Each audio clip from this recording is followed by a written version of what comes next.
everyone, and welcome back to Philosophizing with a Hammer.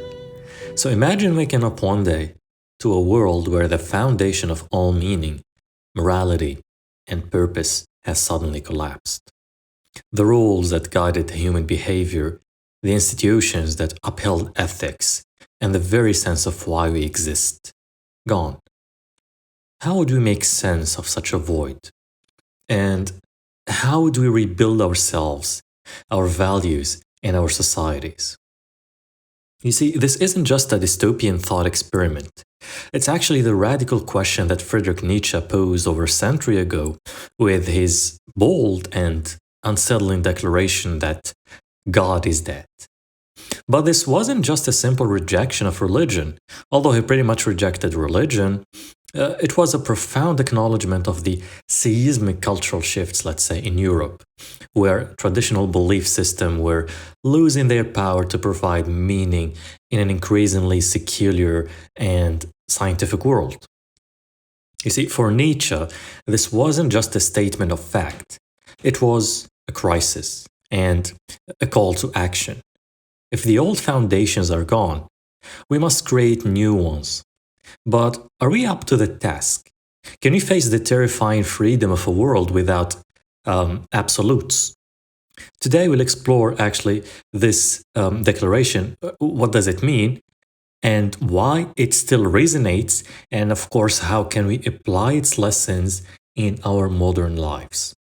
Because Nietzsche is very much well known for this quote. And he is also misinterpreted a lot when it comes to this specific quote. So, in the last two episodes, we explored the will to power and how Nietzsche's philosophy challenges us to embrace life authentically and courageously. Today, we'll tackle his most famous and controversial statement, God is dead, and how can we live in its shadow? So Nietzsche first declared that God is dead in The Gay Science, Die Fröhliche Wissenschaft, which was published in 1882. And the phrase specifically appears in section 125, entitled The Madman, where a madman runs into a marketplace, proclaiming that God is dead and lamenting humanity's role in this murder. Just wanted to say a few words about the book title itself before we proceed further. When we say gay science, because it can be a little bit misleading, we're not talking about homosexuality, just to clarify that out. Gay, it means happy and happiness and, let's say, joyous. As a matter of fact, the book later on was retranslated into The Joyous Science, just to avoid any misleading. Going back to the phrase God is dead, it appears in this section of 125 in the book, where a character named the Madman enters a bustling marketplace in the early morning, holding a lantern, and although it was daylight, he lights the lantern and begins to cry out, "I seek God, I seek God."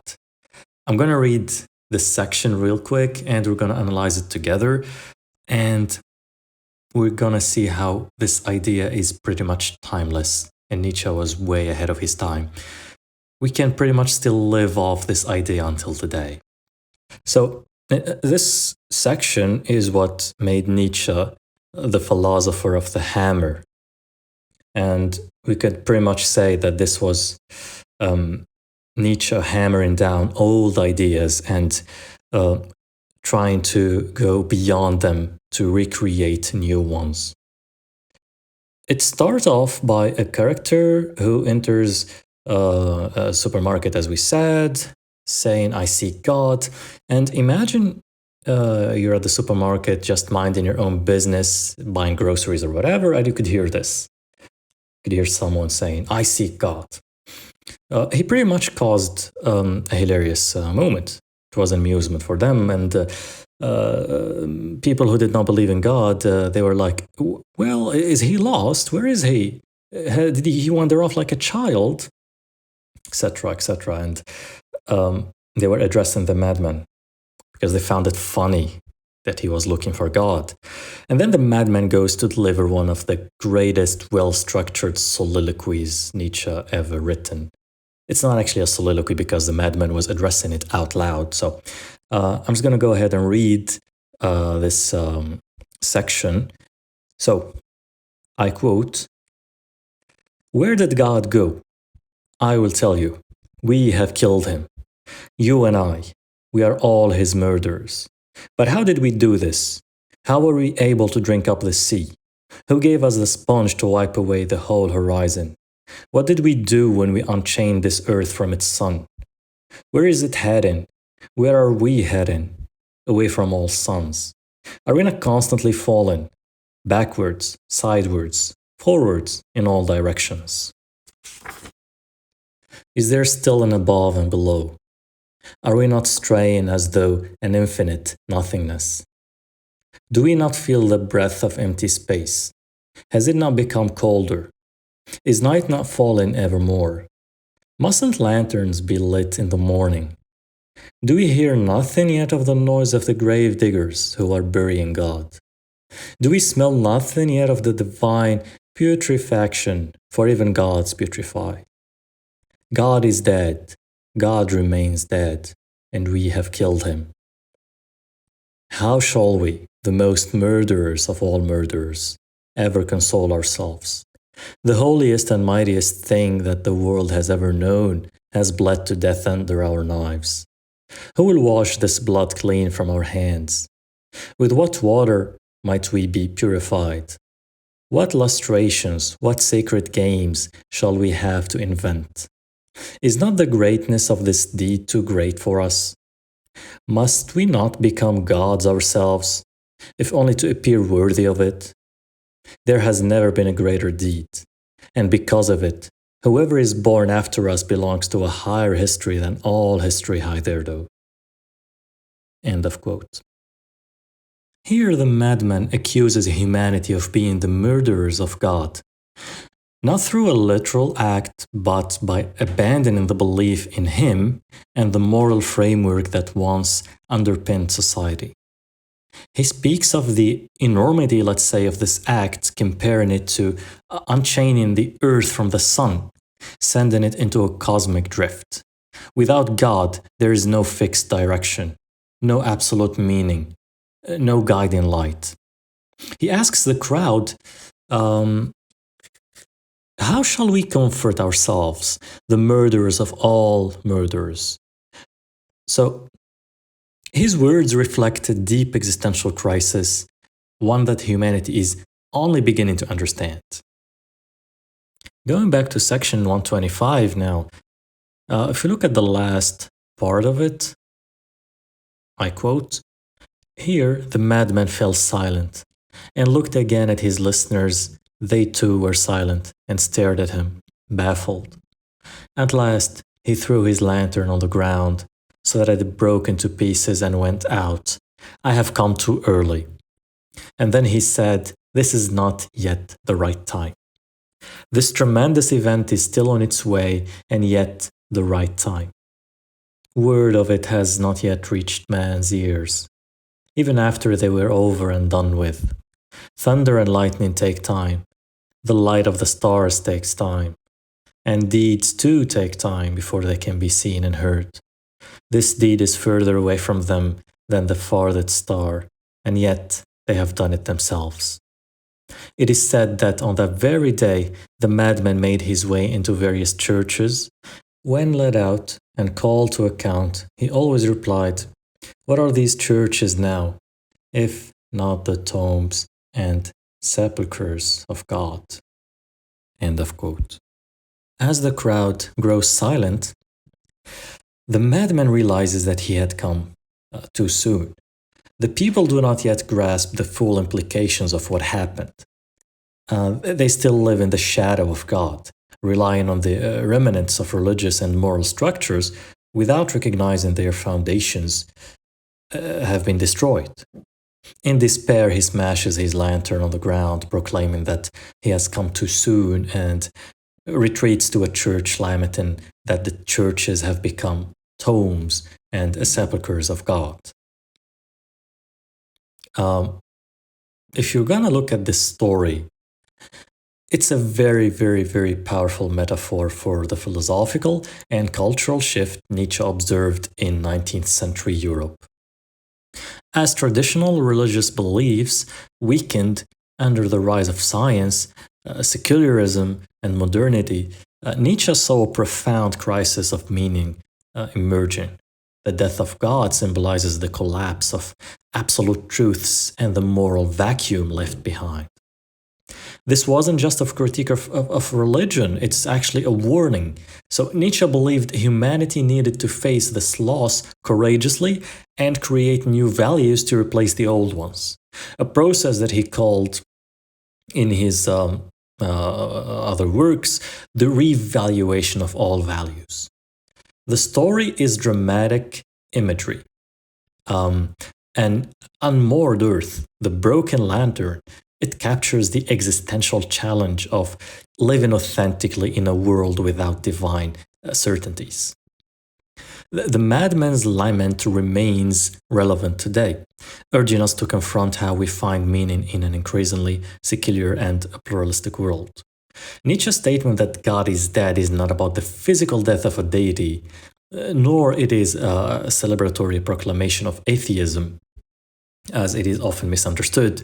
Instead, it's a profound metaphor that describes the decline of Christianity and traditional religious authority as the foundation of Western culture. For centuries, religion, especially Christianity, provided the answer to life's ultimate questions. What is the meaning of life, and how should we live? What is good or evil, etc.? Nietzsche urged that by the 19th century, belief in these religious structures had eroded, not just among intellectuals, but across broader society. Science, reason, and secularism had risen to the prominence, let's say, challenging the religious narratives that once unified communities now are, falling apart.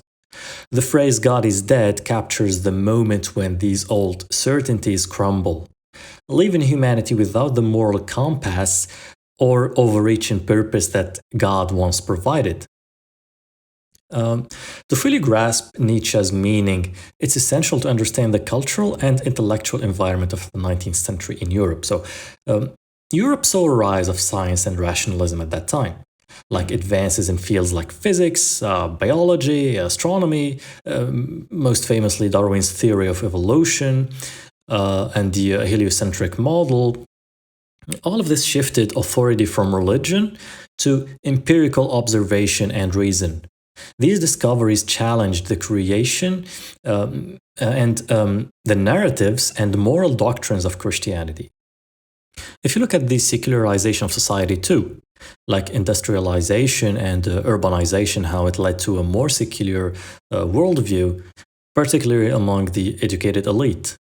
Religious participation and influence waned in many parts of Europe, and faith has increasingly been outdated or irrelevant to modern life. Enlightenment thinkers, also such as Voltaire and David Hume, had long criticized religious dogma, advocating for reason and human-centered morality. Nietzsche saw this intellectual tradition reaching a tipping point, where religion could no longer sustain its authority. For Nietzsche, these stages, let's say, and changes were not purely progressive. They brought profound challenges. The collapse of religion left a vacuum of meaning, a void where individuals and societies struggled to find new foundations for ethics and purpose. God is dead. God remains dead, and we have killed him. This isn't just an accusation, it's a diagnosis. Nietzsche believed that humanity had collectively killed God through its pursuit of knowledge and rationality and the freedom from dogma. But with God gone, the moral and cultural framework tied to him also disintegrated. Nietzsche saw this as a double-edged sword. You have freedom from dogma from one hand, how humanity was no longer bound by outdated religious constraints. This opened up the possibility for creativity, individualism, and the creation of new values, going beyond what society and culture tells you. However, the downside of that was the crisis of nihilism. Without God, Nietzsche foresaw a descent into nihilism, the belief that life lacks inherent meaning or value. He warned that humanity wasn't ready to fully confront this reality or take on the responsibility of constructing new ethical system. That's why he opposes the philosophy of Schopenhauer. Although he is his mentor, yet he opposes his nihilism. And when it comes to this part, people often misinterpret Nietzsche that he is a nihilist. He is anything but a nihilist. First, let's clarify what nihilism is. At its core, it's the belief that life lacks inherent meaning, purpose, or any value. It's a worldview that often leads to despair. If nothing matters, why bother? Nietzsche himself recognized nihilism as a significant cultural force, especially in the wake of the decline of traditional religious and moral structures. But here's the twist. Nietzsche didn't embrace nihilism. In fact, he was deeply concerned about it. He saw it as a crisis, a void left in society after the collapse of the belief in God and objective morality. He criticizes nihilism, actually. He identifies two forms of nihilism. We have the passive nihilism and the active nihilism. For Nietzsche, the passive nihilism is the resignation to a world without meaning, where people give up on trying to find or create purpose. Well, it's the nihilism that breeds despair, apathy, and stagnation. Nietzsche saw this as a kind of spiritual death. On the other hand, active nihilism, which is more dangerous, it's when people actively destroy old values but fail to create anything new in their place. Nietzsche saw figures like radical revolutionaries as embodying this form of nihilism, such as Arthur Schopenhauer. While their energy to destroy the old world was evident, they lacked the creativity to build a new one. And this is when Nietzsche comes. He goes beyond that. Many people think that this is what nihilism is, and that's what Nietzsche embraced. No, Nietzsche goes beyond that. It's about the recreation of old values. Okay, now with the death of God, with the death of old traditions and beliefs, we need something new. Nietzsche didn't stop there. Nietzsche wanted to leave us in the realm of going beyond nihilism. He wanted to transcend it. This brings us to the heart of his philosophy, the will to power, something that we discussed in the previous episode. If you haven't yet, please consider checking it out. It is entitled Nietzsche and the Will to Power, episode 2, where we have discussed the will to power, just to refresh our memory a little bit, how it is a central idea in Nietzsche's work, and it is the idea that life itself is driven by a force that seeks to overcome obstacles, assert one's strength, and create meaning. The will to power isn't just about survival. It's about thriving, growing, and shaping one's destiny. By contrast, nihilism is passive.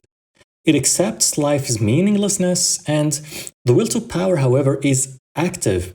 It creates meaning. Nietzsche believed that by embracing the will to power, we can overcome nihilism and begin to shape a world where meaning is not something given to us, but something we create. One of Nietzsche's most famous concepts is the Urban Mch, or the overman. The Urban Mch is a person who transcends conventional morality, emerged by their will to power, embraces their freedom, and creates their own values. It's better that we're going to discuss this further in a separate episode, but it's worth mentioning here the idea of the Urban Mch, because you see, all of Nietzsche's ideas are like a chain. You pick any concept and you find yourself in a chain of other similar concepts that go along together. These ideas, centered around the will to power, embodied into the figure of the Urban Mch, they're not the antithesis of nihilist. While nihilism might lead to despair or resignation, the Urban Mch actively embraces life and shapes it according to their vision. The Urban Mch doesn't just accept life, they affirm it. In fact, Nietzsche sees this person, the overman, as someone who says yes to life, even in the face of suffering and chaos.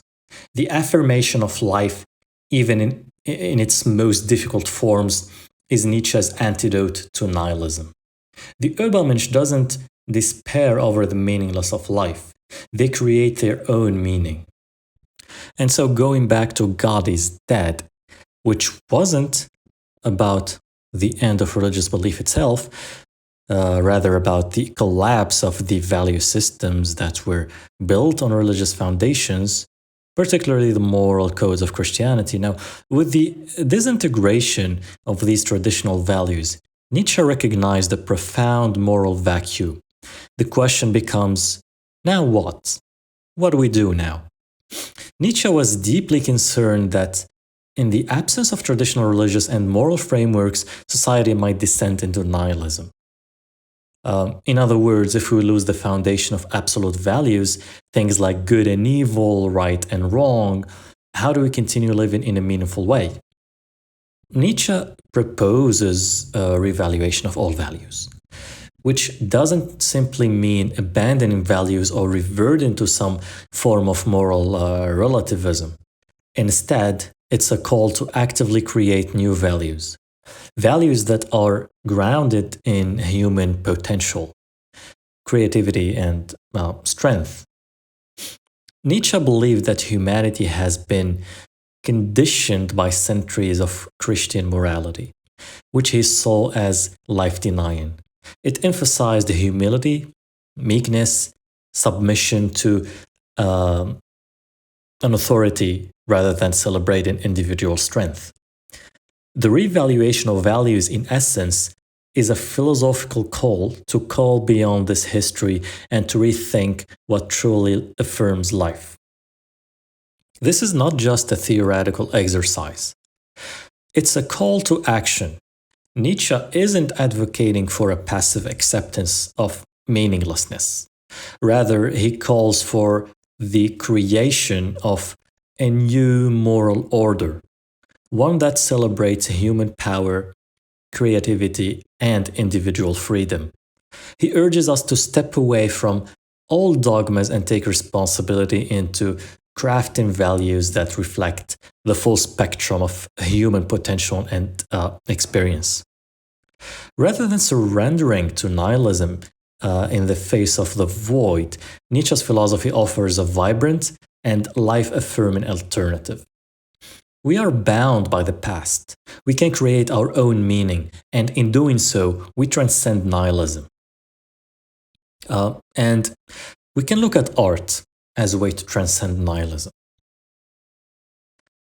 In his early work, one of my favorite books ever, The Birth of Tragedy, in this book, Nietzsche discusses the transformative power of art. For him, art isn't just a decorative pursuit. It's a deeply important force in confronting the inherent suffering and chaos of life.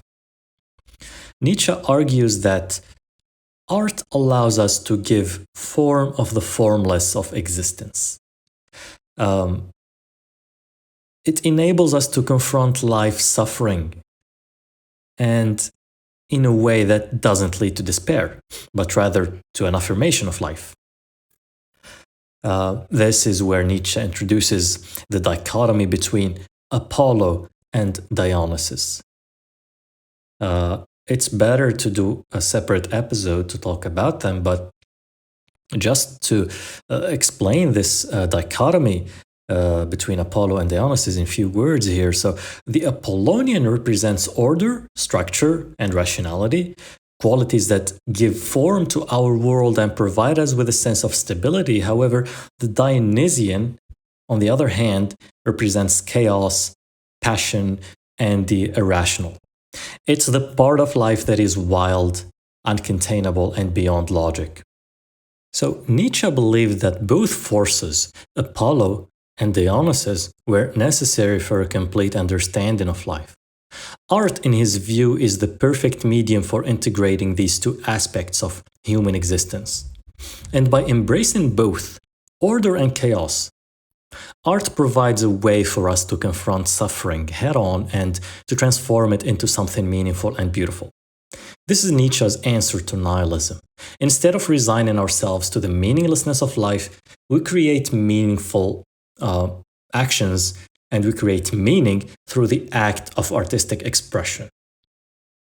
You see, for Nietzsche, the art transcends the nihilistic view of life because they transform the raw chaotic material of existence into something that speaks to our deepest emotion and experiences. Art, in a sense, becomes a way of imposing meaning onto the world. It's an act of creation that affirms life, even in the face of its inherent suffering.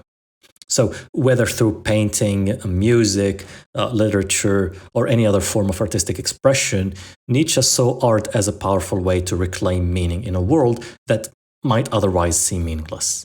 In this way, art doesn't just help us cope with life's challenges, it actively transforms them, allowing us to experience life more fully and meaningfully.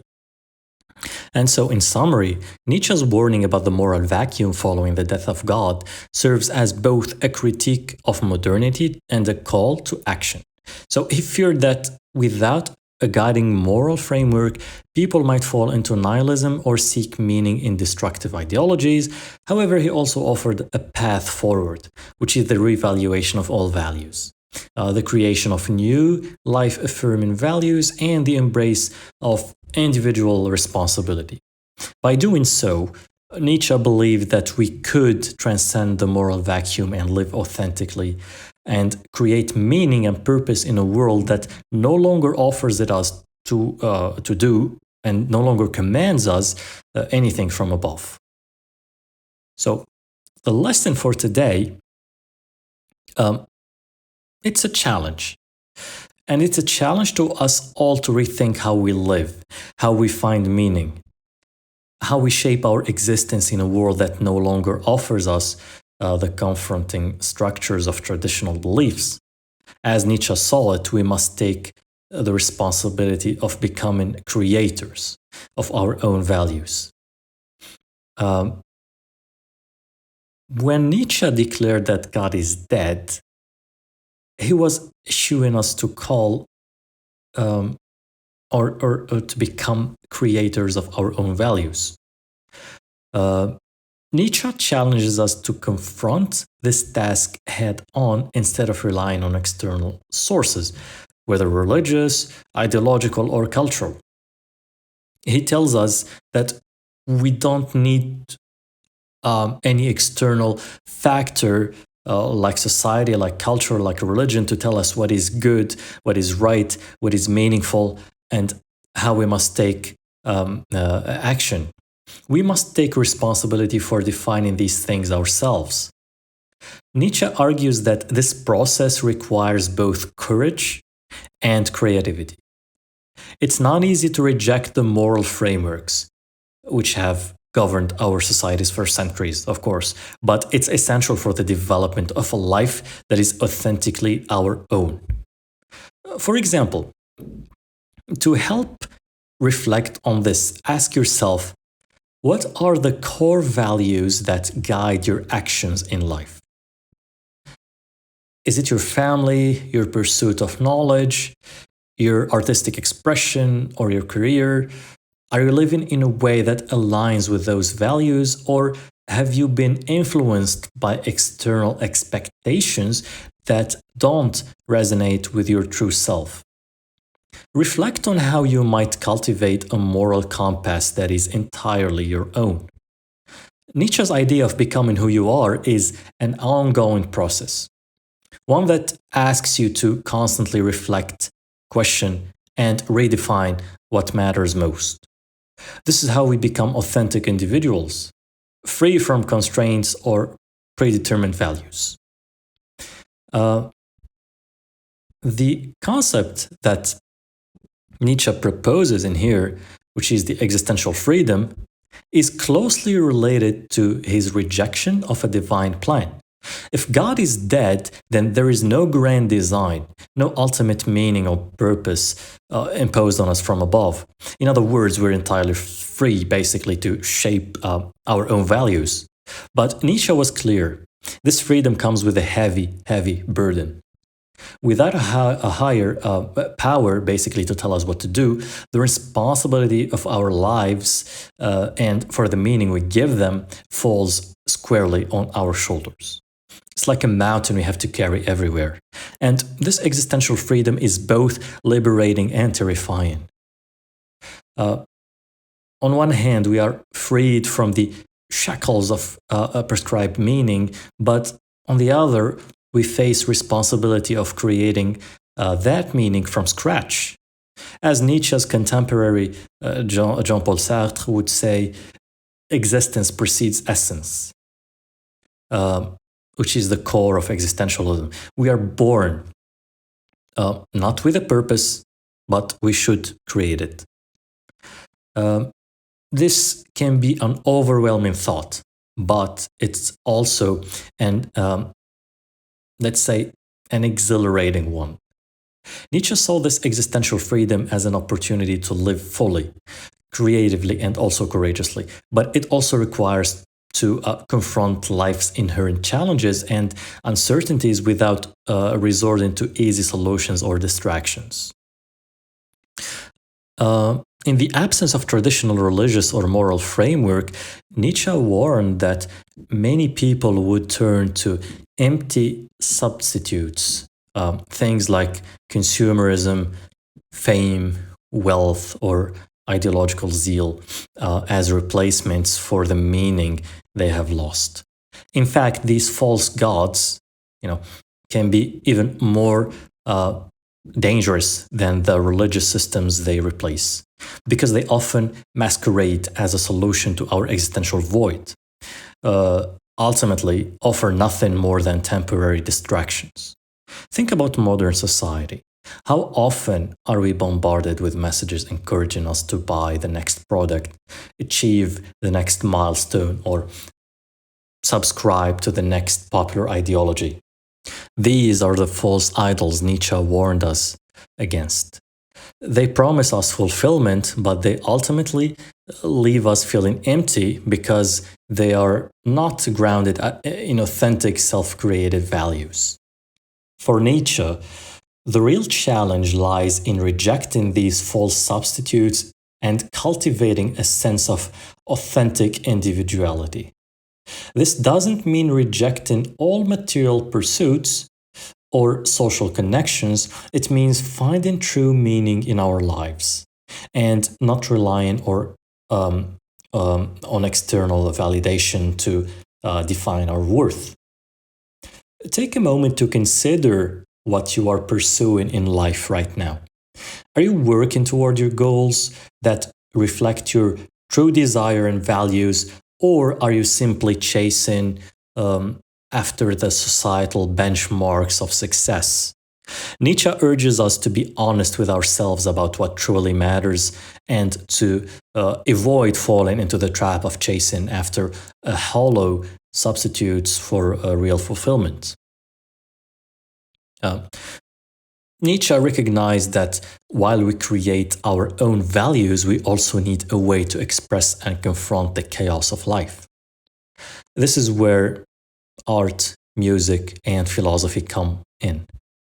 Nietzsche believed that these creative forces could serve as antidotes to the despair that often accompanies the search for meaning in a world without a divine plan. You see, we mentioned The Birth of Tragedy, his work, in which he argued that art, particularly tragic art, has the power to transform suffering into something meaningful. Rather than trying to escape life's pain, art allows us to confront it head on and transform it into beauty. For Nietzsche, art is not an escape, but a profound affirmation of life in all its complexity and contradiction. When people in ancient Greece used to go to art shows like Aeschylus, like Sophocles, Euripides, Greek tragedy profoundly affects the audience by evoking catharsis, which is a purging of emotions like pity and fear. Through powerful storytelling, it explores universal themes such as fate, hubris, which is the excessive pride, the moral conflict, and encourages self-reflection and emotional connection. These plays often highlight human vulnerability and resilience, offering timeless insight into the complexities of life and human behavior. Art, thus, music also, and literature, philosophy, these are the mediums through which we can express our deepest selves and reflect on the human condition. By engaging with these forms of creativity, we engage with life itself, finding meaning and beauty even in the face of suffering. Consider how art has played a role in your own life, whether it is through music, painting, literature, or how has art allowed you to engage with the deeper aspects of existence? For Nietzsche, these creative outlets are crucial for our survival in a world without inherent meaning. They allow us to shape our lives, express our will to power, and affirm the beauty of existence even when faced with uncertainty. In conclusion, Nietzsche's philosophy offers profound lessons for our modern age. In a world where traditional values are no longer sufficient, he challenges us to become the creators of our own values, to embrace the meaning and the existential freedom that comes with the death of God, and to avoid falling into the trap of empty substitutes for meaning. Art, creativity, and philosophy become our tools for navigating this brave new world, helping us to affirm life fully, no matter the struggles we face. Ultimately, Nietzsche's ideas challenge us not to look for meaning outside of ourselves, but to look inward and create them from our own experiences, from our own desires and creative energies. It's a call to live boldly and authentically, to craft a life that is uniquely ours. Start by taking time to reflect on the values you want to live by. Don't simply follow the crowd. Don't don't be included into what he calls the herd mentality. And don't adopt values because they are widely accepted. Everyone is sharing it, so it must be true. No, Nietzsche would say, think critically about what resonates with you, what aligns with your deeper sense of self. And by doing this, you begin to take responsibility for your own existence and create meaning in a world that is no longer provides it for you. This isn't just a philosophical exercise. It's a call to live authentically, to craft a life that reflects who you truly are, not who society expects you to be. So, what can we learn from Nietzsche's radical declaration that God is dead?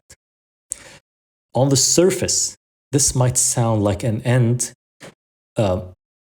perhaps even a nihilistic void, but for Nietzsche, it isn't just an ending. It's a profound beginning. It's the beginning of a new chapter in human history. One where we're no longer, let's say, tethered or included or blindly following religious or metaphysical doctrines for meaning. Nietzsche's statement forces us to confront the central questions of existence. What is the purpose of life without a divine plan? And what do we, as individuals, stand for in a world that no longer guarantees absolute moral truths or a grand cosmic order? Nietzsche doesn't want us to shy away from these questions. Rather, he invites us to embrace them. He challenges us to take charge of our destinies and actively create our own meaning. However, Nietzsche's message is not without its warnings. The death of God presents us with both an opportunity and a danger. The opportunity is clear. We now have the freedom to define ourselves. We are no longer constrained by preordained values, and this freedom, though daunting, it gives us the power to shape our own moral and existential frameworks. But here's the catch. Without courage, without creativity, and without an active engagement in life, we risk falling into meaninglessness. The nihilistic void can be overwhelming. Without a higher and moral authority, people might find themselves drifting, desperately searching for existential sources of meaning. And as we saw earlier, this often leads to the creation of false idols, whether they be consumerism, fame, or ideology. Nietzsche warns us that we cannot let the absence of divine meaning cause us to settle for these hollow substitutes. The key to overcoming this risk for Nietzsche lies in the will to power. This doesn't mean power over others. It means power over ourselves, the drive to affirm life fully, to create and to live authentically. By choosing to live with intention and self-determination, we become the architects of our own values, and in doing so, we give our lives purpose. This philosophical journey of grappling with the meaning of existence in a world without God isn't easy. It demands a tremendous amount of inner strength, honesty, and resilience. But as Nietzsche believed, it is only by engaging with these challenges that we can reach the fullest potential of what it means to be human. Now, as we wrap it up today for this episode, I'll leave you with a challenge. Reflect on the values that guide your life. Nietzsche calls us to become creators of our own values. So I ask you, what are those values for you? Are they inherited from tradition, from society or religion, or have you consciously chosen them by yourself? How can you embody those values fully, even in the face of life's challenges and uncertainties? In Nietzsche's world, this is your opportunity to rise above the chaos and affirm life in all its complexity. So, in the next episode, we'll dive deeper into Nietzsche's vision of the Urban Mch, the overman, who transcends nihilism and creates life of purpose and greatness, refusing to settle for mediocrity and despair. I look forward to exploring it with you. So, until then, I encourage you to think about these questions, reflect on what truly matters to you, and let that reflection guide your path forward. Please feel free to share your thoughts with me by commenting on the episodes. Share your thoughts, your ideas. If you found the episodes helpful and they resonate with you, please consider following and rating the show so it can appear for others too. I'd love to hear how Nietzsche's philosophy resonates with you and how you're applying the ideas in your own life. Thank you for tuning in. As always, keep questioning, keep reflecting, and keep striving to live authentically. See you in the next episode.